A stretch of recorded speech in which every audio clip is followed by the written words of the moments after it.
Ada yang bisa sebutkan? Fadhal.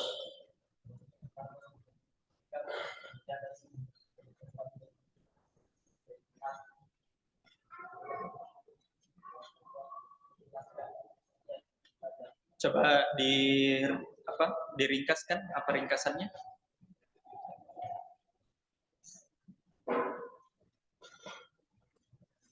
Ada yang bisa kasihkan ringkasannya? Dua simpul yang sudah kita bahas. Menyucikan. Silakan.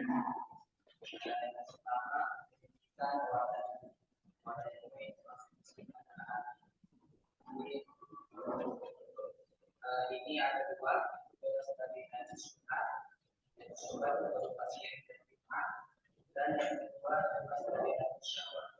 Dosa dan maksiat. Yang kedua menjelaskan niat itu merealisasikan penjelasannya dalam tangan. Empat mengoperasi yang bebas. Pertama, berniat melakukan keperluan dirinya dengan cara mengetahui kewajiban dan larangan Allah Subhanahu wa Ta'ala. Kedua, berniat melakukan keperluan orang lain dengan mengajarkan dan memberi petunjuk orang lain. Ketiga, berniat agar menunjukkan dan menghindari keterlambatan ilmu di antara manusia. Dan yang keempat, berniat agar beramal dengan ilmu tersebut. Ahsan, barakallahu fiik. Silakan ambil.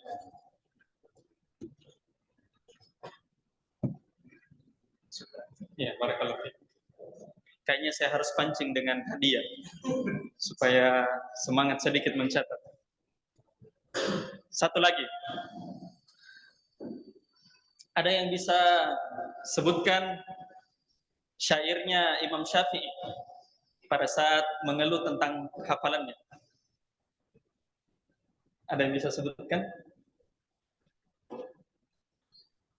Atau saya ganti?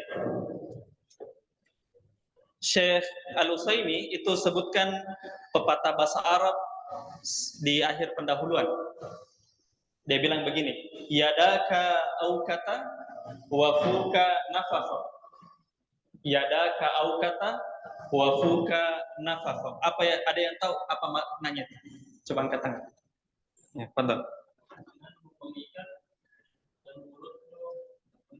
Apa maksudnya itu? Tanganmu mengikat dan mulutmu meniup.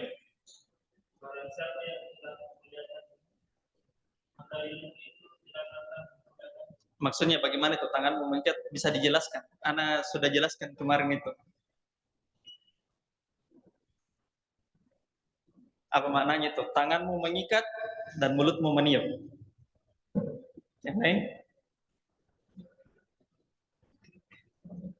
Yadaka aukata wa fuka nafakha. Ada? Ya, coba jelaskan.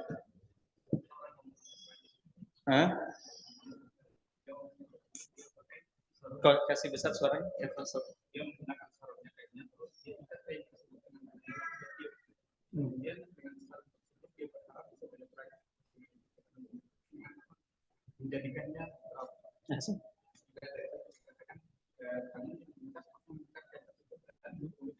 iya, apa hubungannya dengan ilmu?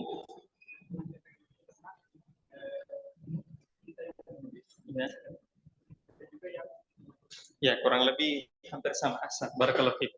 Ya. Ada. Ya, siapa suruh tidak mencatat? Yadaka aukata wa fuka nafakha. Itu maksudnya itu ada orang, itu pepatah Arab, ada orang yang mau menyeberang sungai tapi sudah ditanya, bilang kamu tidak bisa seberangi sungai pakai tempat-tempat air itu. Nah, tapi dia bersikeras. Ya, dia bersikeras. Akhirnya dia pakai itu tempat air dari kulit, dia ikat pakai tangannya, dia kasih tiup itu tempat airnya sehingga mengembang. Pada saat dia menyeberang, baru tenggelam. Nah, itu maksudnya itu siapa yang menelantarkan 20 pokok ini, maka janganlah salahkan siapapun kecuali dirinya sendiri. Itu maksudnya. Ya kan? Sebagaimana ada orang sudah ditanya supaya jangan seberangi sungai pakai itu, tapi masih tetap dia seberangi, maka jangan salahkan siapapun kalau misalnya dia tenggelam. Nah, begitu maksudnya. Ya. Nah, jadi itu ikhwan beberapa merojanya kita ya. Ya. Kalau misalnya antum mau mengharap hadiah, aduh. Habis bandar. Iya. Kita lanjutkan kembali ya. Di Al-Maqidus Salis, simpul yang ketiga dari bagaimana caranya seseorang belajar. Bagaimana caranya seseorang belajar dan menuntut ilmu. Kata penulis Hafizallah Ta'ala, Al-Maqidus Salis, simpul yang ketiga di dalam mengagungkan ilmu. Jam'u himmatin nafsi alaih, yaitu mengumpulkan semua fokus, mengumpulkan semua ambisi,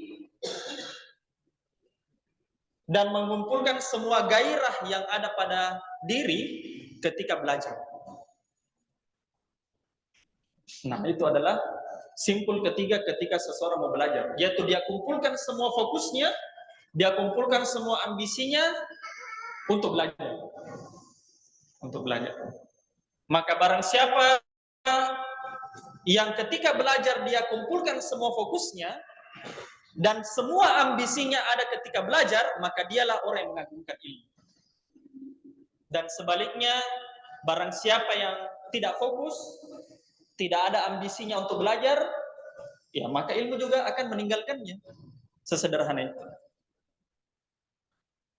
Sebelum kita masuk ke matanya beliau, ada perkataan dari salah seorang sahabat, Abu Darda radhiyallahu anhu. Sahabat Abu Darda radhiyallahu anhu, supaya kita memahami lebih baik tentang simpul ini. Ini diriwayatkan oleh Al-Khatib Al-Baghdadi di dalam bukan Al-Khatib Al-Baghdadi, Ibnu Abdul Bar, ya, Imam Ibnu Abdul Bar di dalam Jami Bayanil Ilmi wa Fadli. Jami Bayanil Ilmi wa Fadli.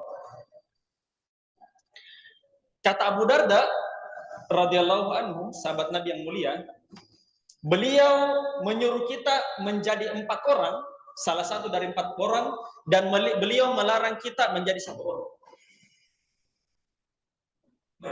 Kata Abu Darda, kun aliman, jadilah ulama, jadilah orang yang berilmu. Au muta'alliman, atau orang yang belajar, atau penuntut ilmu.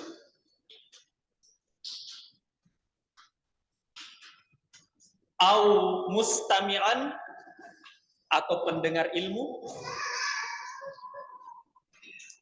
Au muhibban, atau orang yang mencintai ilmu.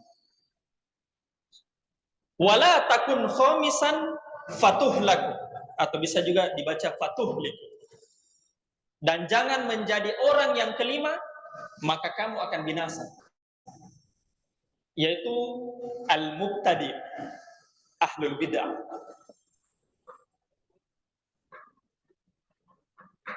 Jadi yang pertama, jadi Jadi ulama, atau jadi muta'allim, orang yang belajar, atau jadi mustami, orang yang mendengar, atau jadi pecinta ilmu, muhibban, dan jangan jadi orang kelima, yaitu ahli bid'ah. Maka kita perhatikan kalamnya Abu Darda. Jadilah ulama. Mungkin kita terlalu tinggi ya, kalau kita mau jadi ulama, ya, terlalu jauh ambisinya kita. Bisa, tapi itu membutuhkan waktu yang panjang dan membutuhkan ya tenaga yang ekstra untuk menjadi seorang ulama. Kalau kita tidak bisa jadi ulama, minimal muta'allim, orang yang belajar. Maka orang yang belajar itu adalah orang yang mengumpulkan beberapa hal. Satu, menulis. Dua, membaca. Ketiga, mendengar. Empat, menghafal. Dan yang kelima, muroja. Itulah namanya penuntut ilmu. Maka penuntut ilmu adalah orang yang menggabungkan 5 hal. Satu, apa? Menulis. Maka penuntut ilmu harus menulis. Dua, apa?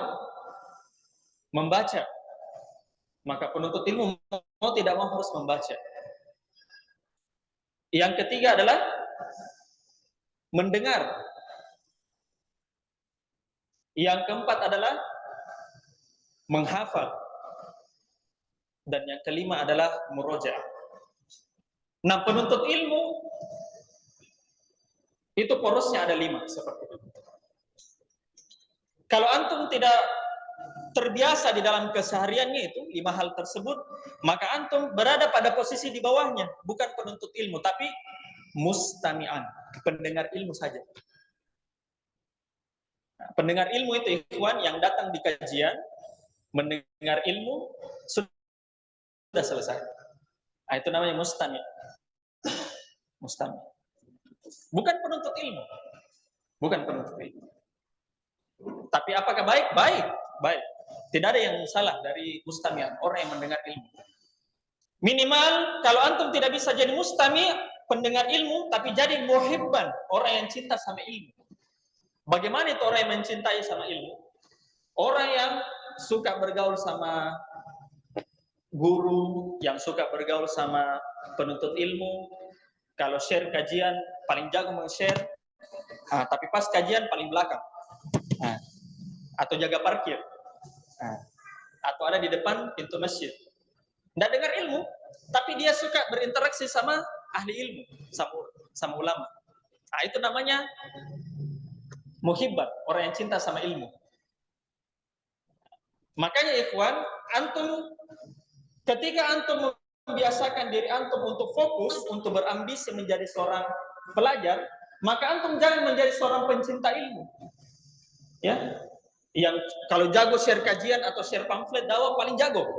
Tapi pas kajian paling belakang. Atau di atasnya lagi mustami, pendengar saja, pendengar.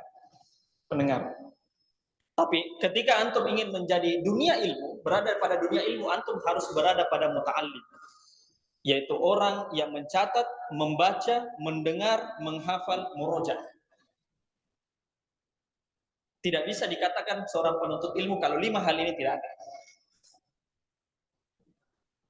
Ustadz, apakah baik itu orang yang mustami, yang mendengar saja dengan muhibban? Bagus, tidak ada salahnya. Karena Abu Darda bilang jangan jadi orang kelima.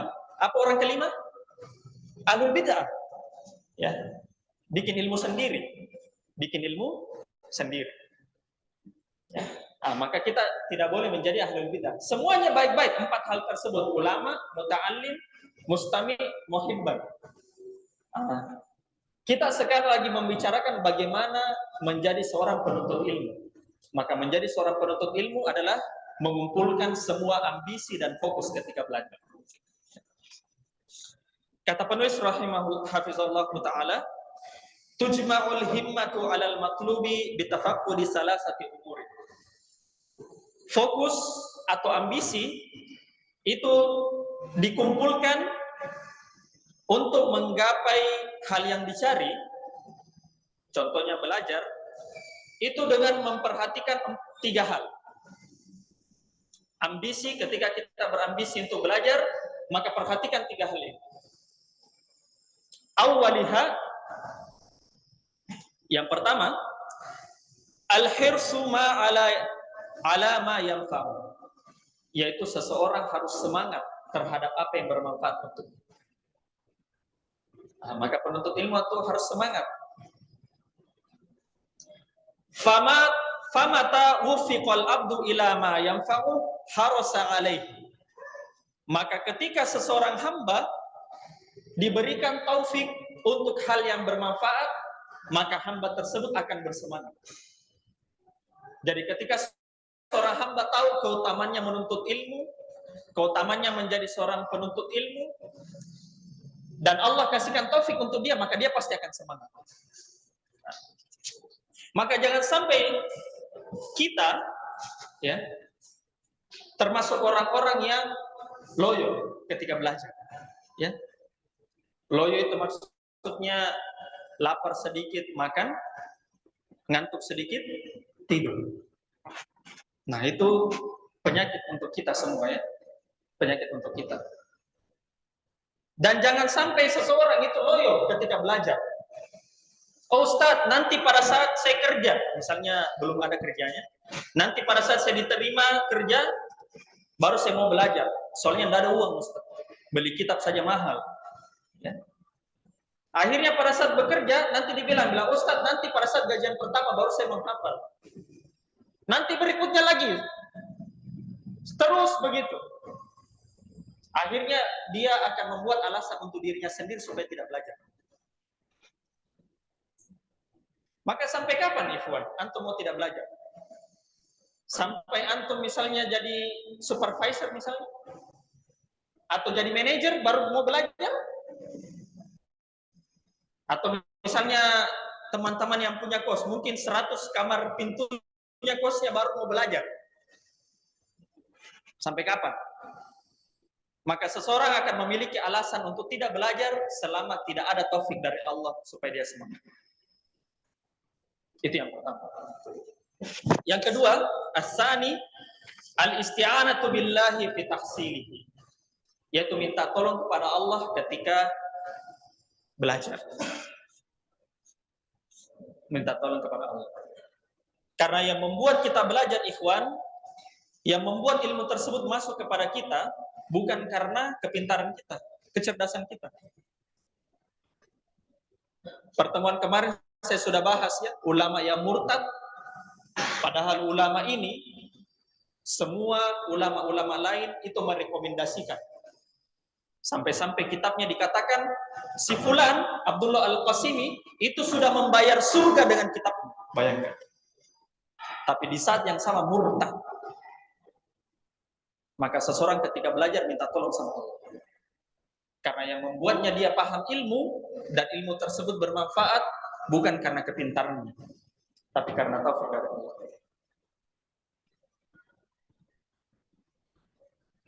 Salisiha, yang ketiga adalah adamul ajzi an bulughil bughyati minhu, yaitu menghilangkan rasa lemah. Menghilangkan rasa lemah dalam mencapai puncak ketika menuntut ilmu. Maka seseorang jangan lemah ketika belajar. Antum kenapa tidak masuk majelis? Ustaz, lagi sifki semua teman-teman. Berarti kalau lagi sifki semua, antum tidak belajar juga. Antum urus dirinya antum sendiri. Urus dirinya, jangan urus orang lain. Masa pada saat teman-teman baru off, baru antum datang? Maka antum harus urus dirinya sendiri. Jangan urus orang lain ketika belajar. Urus dirinya sendiri. Saya yang mau belajar, bukan orang lain. Kan sudah kita bahas di maksud yang kedua ya, simpul yang kedua. Seseorang dikatakan ikhlas niatnya yang pertama raf'ul jahli an nafsihi. Dia niatkan untuk mengangkat kebodohan pada dirinya. Dia dulu. Jangan orang lain dia pikir. Dia dulu dia pikir. Nah, maka seseorang harus mengumpulkan ketiga hal ini.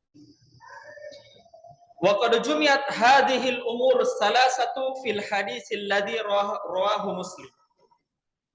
Ketiga perkara ini itu sudah dikumpulkan di dalam hadis yang diriwayatkan oleh Imam Muslim. An Abi Hurairah radhiyallahu anhu, anna Nabiyya sallallahu alaihi wasallam qala.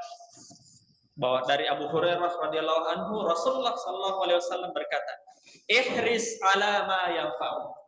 Semangatlah terhadap apa yang bermanfaat untukmu. Wasta'in billah, dan minta tolong sama Allah. Wala ta'jiz. Antum bisa baca ta'jiz, dikasrohkan jimnya.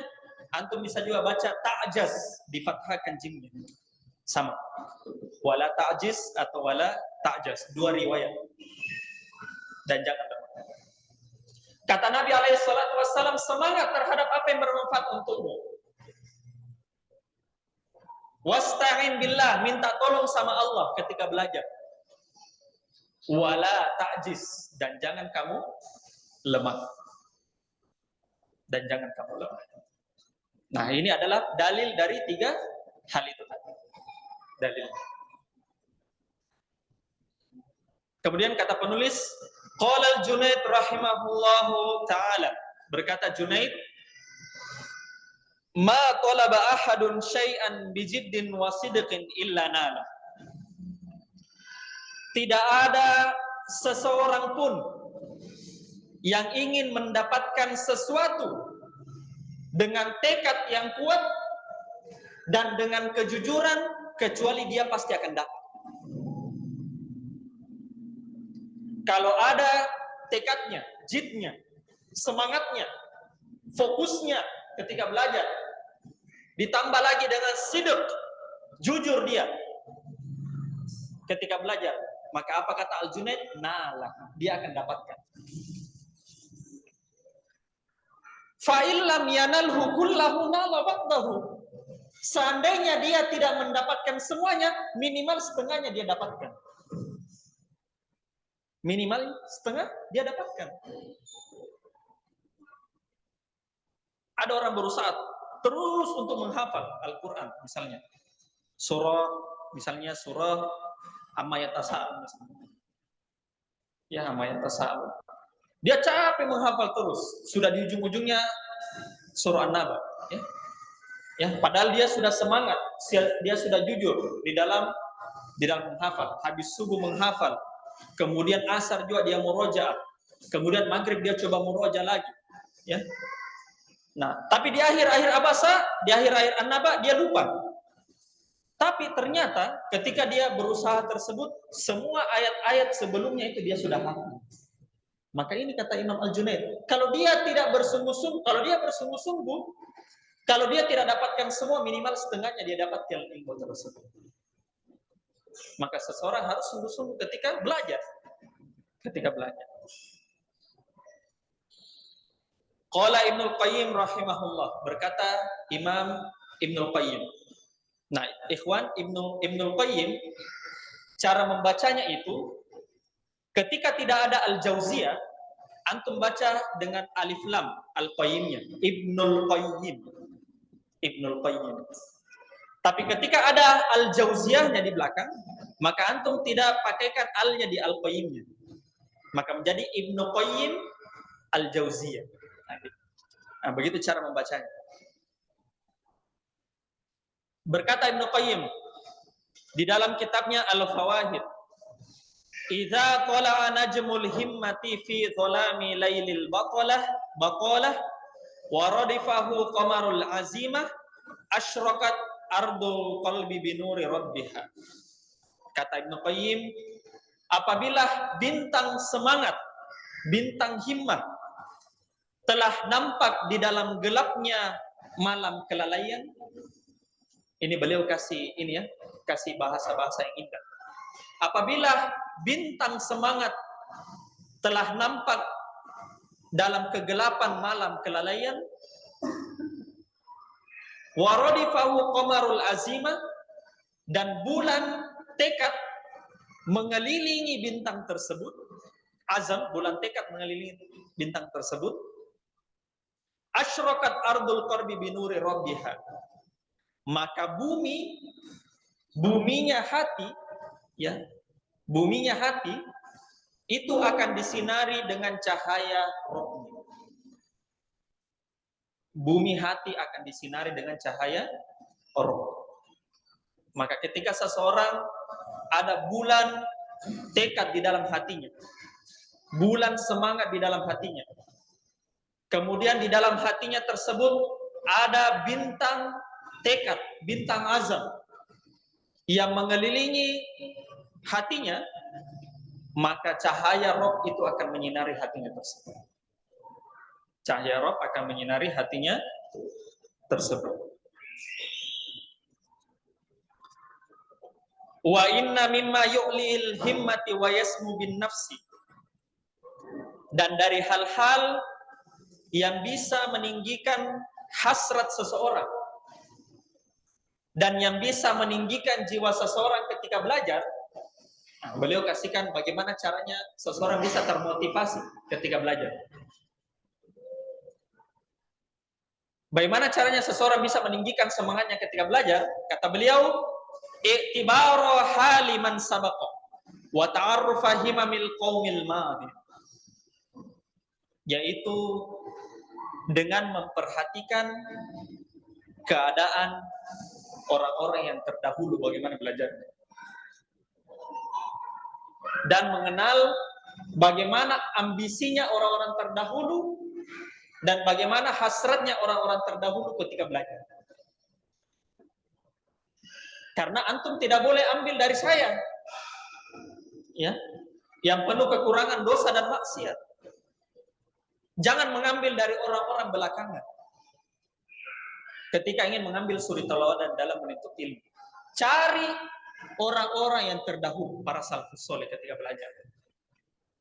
Dan kita baca biografi mereka, bagaimana mereka belajar. Beliau kasihkan kisahnya. Di khulason ini, ikhwan, kita akan mengenal bagaimana kisah-kisah para ulama di dalam belajar. Fa Abu Abdillahi Ahmadu ibni Hanbal kana wa huwa fis siba wa rubbama arada al-khuruja qabla al-fajr ila hilaki syuyuh. Bahwasanya Imam Ahmad bin Hanbal pada waktu beliau masih kecil, masih anak-anak,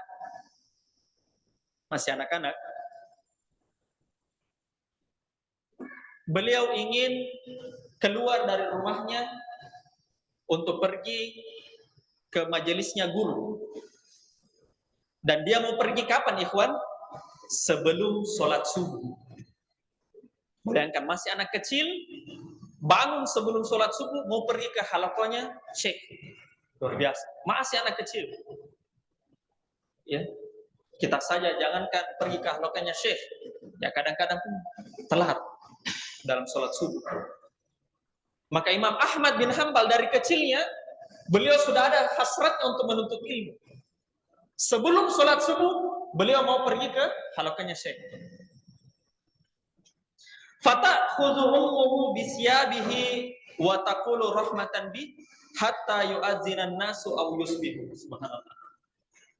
Tapi pada saat Imam Ahmad baru mau keluar dari rumahnya, ibunya tarik bajunya. Ibunya Imam Ahmad tarik bajunya. Dan ibunya Imam Ahmad, dia bilang sama Imam Ahmad dengan penuh rasa kasih sayang, hatta yu'azzinan nasu aw yusbih. Kamu kalau mau pergi pas sholat subuh saja, pas lagi azan subuh atau pas setelah sholat, ya kamu baru pergi. Jangan ini masih malam. Subhanallah, ya. Ada yang pernah kecilnya ditarik sama mamanya begitu. Ya. Ditarik mamanya, jangan dulu pergi kan, mau pergi ngaji sebelum subuh. Ya, sebelum subuh. Ya, kita mungkin begitu, ya. Tapi bukan ditarik, didorong-dorong untuk mengaji. Mengaji kok. Tapi tidak mau keluar-keluar kita waktu kecil. Ya. Kebiasaannya kita waktu kecil apa? Ya paling main kelereng, layang-layang dan sebagainya. Nah, tapi Imam Ahmad bin Hanbal dari kecilnya sudah ada semangatnya untuk belajar. Sampai tingginya semangatnya ditarik bajunya sama ibunya. Dia bilang, jangan dulu pergi. Nanti pada saat sudah azan subuh baru pergi. Subhanallah. Bagaimana beliau itu tidak menjadi imam panutan seluruh kaum muslimin.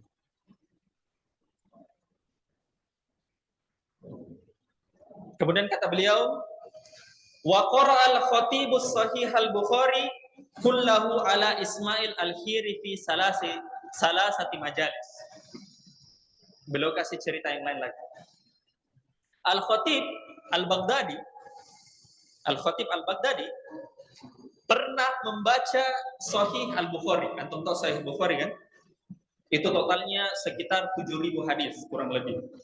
4.000 kalau tidak diulang hadisnya. Al-Khatib Al-Baghdadi pernah membaca Sahih Al-Bukhari, seluruh Sahih Bukhari di depan gurunya. Namanya Ismail Al-Khiri. Selama berapa kali, ikhwan? Selama salah satu majalis. 3 majelis. 3 kali duduk. Beliau mengkhatamkan Sahih Bukhari. Perhatikan bagaimana pendetailannya. Isnani minha fi lailatani min waqti salatil maghribi illa salatil fajr. 2 majelis pertama Al-Khatib Al-Baghdadi, beliau mengkhatamkan 2 majelis pertama selama 2 malam. Dimulai dari salat maghrib sampai salat subuh. Ada yang pernah begitu? Salat maghrib sampai salat subuh. 2 majelis pertama beliau khatamkan dari salat maghrib sampai salat subuh. Wal yaumas salis, dan majelis yang ketiga beliau, majelis terakhirnya, min dhahwatin nahari ila salatil maghribi, yaitu hari ketiganya beliau membaca Sahih Bukhari mulai dari waktu duha. Hitunglah jam 9, jam 10. Sampai salat maghrib. Sampai salat maghrib. Sudah selesai? Belum. Belum selesai. Wa minal maghribi ila tulu'il fajr, dan dari salat maghrib sampai selesai terbit waktu fajar, subuh lagi. Subhanallah. Jadi 2 majelis pertama itu dari salat maghrib sampai dengan subuh, dan majelis terakhir yaitu dari duha sampai dengan waktu maghrib sampai tembus lagi subuh. Subhanallah. Dia kala-kala shift 12 jam. Subhanallah. Bayangkan bagaimana semangatnya beliau ketika menuntut ilmu. Lanjut lagi, beliau kasihkan kisah lagi. Wa kana Abu Muhammadin ibni Tabban awala ibtidaihi yadrusul laila kullah. Yaitu Abu Muhammad ibnu Tabban. Pada saat di awal belajar beliau belajar semalam suntuk. 1 malam suntuk. Mungkin sekitar setelah sholat Isya, habis itu masuk waktu subuh. Nah, kalau kita bilang sekarang shift reguler malam. Nah, shift reguler malam. Tapi bukan kerja, belajar. Belajar. Fakanat ummuhu tarhamuhu wa tanhahu anil qiraati bil lail. Akan tetapi ibunya, karena kasihan juga sama anaknya, Masya Allah tiap malam begadang terus belajar, maka ibunya itu dia larang untuk belajar. Kamu jangan membaca pada saat malam hari, jangan, tidur saja. Tidur saja. Akhirnya apa yang Ibnu Tabban lakukan? Beliau ikuti ibunya, iya beliau ikuti ibunya, tapi ada tapinya. Fakana ya'khudul misbaha wa yaj'aluhu tahtal jafnati. Beliau kemudian supaya mensiasati hal tersebut, karena saking semangatnya untuk belajar ya, beliau kemudian ambil misbah, lampu ya, lampu petromak. Kemudian beliau taruh di baskom, ada baskom besar ya, tempat-tempat besar. Kemudian dia tutup baskom tersebut. Dia tutup tempat tersebut. Dia simpan itu lampunya di situ. Wa yatazaharu bin naumi. Kemudian beliau pura-pura tidur. Beliau pura-pura tidur. Fa idza raqadat akhrajal misbaha wa aqbala ad darsi. Maka ketika ibunya sudah mengantuk, sudah tidur, sudah lelap, maka beliau keluarkan itu lampunya dari baskom tersebut, kemudian beliau kembali belajar. Hajar terus sampai pagi. Subhanallah. Perhatikan bagaimana semangatnya orang-orang terdahulu ketika belajar. Sampai-sampai dia berpura-pura untuk tidur supaya kasihan sama ibunya kan, demi menaati ibunya. Ya. Akhirnya ketika ibunya tidur, dia ambil lampu tersebut, kemudian dia kembali belajar. Sedangkan kita apa? Dibandingkan kita bagaimana? Ya. Malamnya kita dipakai untuk tidur. Malamnya kita dipakai untuk tidur. Makanya ketika antum ingin mengambil faidah, ingin mengambil bagaimana semangatnya orang dulu ketika belajar, maka lihat semangatnya orang-orang terdahulu. Jangan lihat semangatnya anak, jangan lihat semangat orang-orang belakangan. Jangan lihat semangat orang-orang belakangan. Maka kata penulis, hafizallahu ta'ala, maka ini adalah kesimpulannya beliau. Fakun rojulan rijluhu ala sabitatun. Wahamatu himmatihi fauqa suraya samiqatun.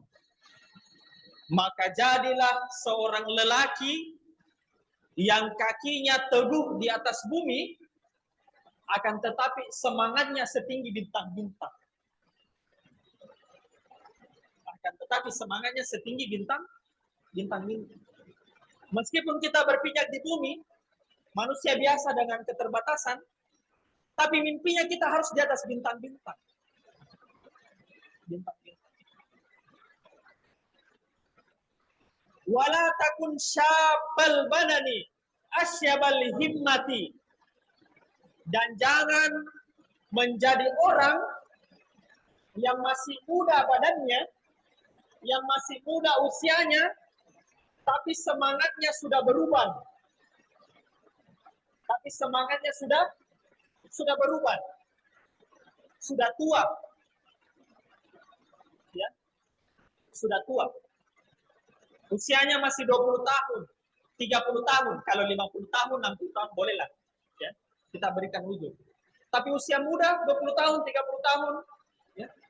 Tapi uban semangatnya sudah tua, jangan seperti itu. Ditanya, nggak pergi ke majelisnya Ustadz Harun, pergi kajian kita. Dijawab, Koami Rama. Mana? Koami Rama. Sudah tua Rama. Padahal pas ditanya berapa umurnya masih 30. Ya. Maka inilah anak muda, ya.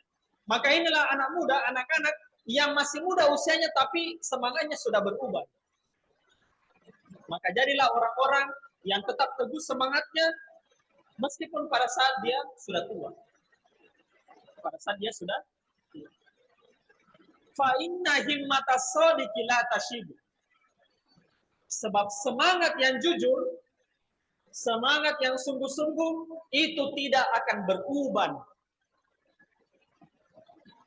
Semangat yang benar, kalau antum mau belajar yang benar, kalau kita mau belajar yang benar, maka tidak akan pernah beruban semangat tersebut. Hatta walaupun usia kita sudah lanjut. Meskipun usia kita sudah tua.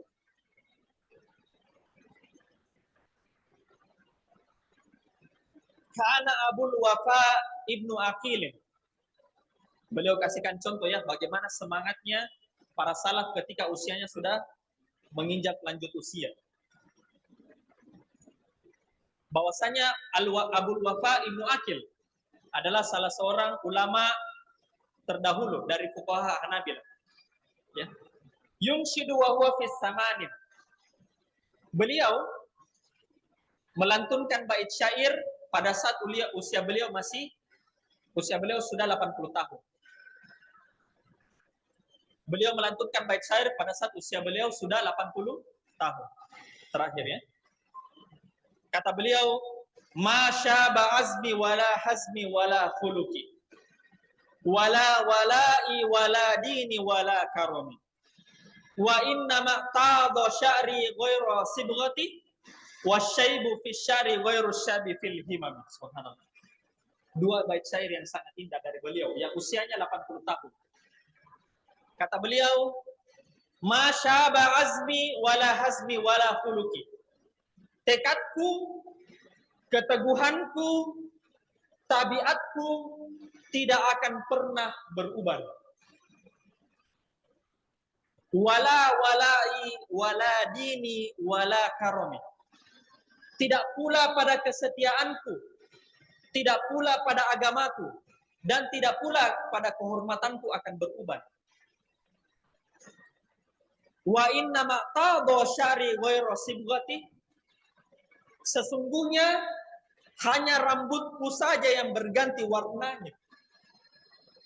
Subhanallah. Beliau bilang begitu. Rambutku saja yang berganti, yaitu menjadi putih. Wasyaibu fi syari ghairu syaibi fil himam. Dan uban pada rambut tidak seperti uban pada semangatku. Subhanallah. Dan ini adalah syairnya beliau. Tidak akan tua tekadku, kesetiaanku, agamaku, dan kehormatanku. Tidak akan pula tua kesetiaanku, ya, agamaku, dan kehormatanku. Sesungguhnya yang berubah itu hanya rambutku yang berganti. Tidak seperti warnanya sebagaimana yang dulu. Dan uban pada rambut tidak sama uban seperti pada semangat. Dan itu adalah bagaimana seseorang ulama ketika mereka belajar pada saat usia tua. Maka pertahankan semangat yang kita. Pertahankan fokusnya kita ketika belajar. Maka seseorang yang ketika diberikan fokus ketika belajar, maka dia seseorang yang diberikan taufik oleh Allah. Ya, maka seseorang ketika dia belajar dikasihkan taufik sama Allah, dia akan bisa paham ilmu tersebut dan dia bisa mengamalkannya. Ya. Sekian itu saja yang bisa kita sampaikan. Insyaallah kita akan lanjutkan pada sesi setelah isya. Subhanakallahumma wa bihamdik, asyhadu an la ilaha illa anta, astaghfiruka wa atubu ilaik. Alhamdulillahirabbil alamin. Assalamualaikum warahmatullahi wabarakatuh.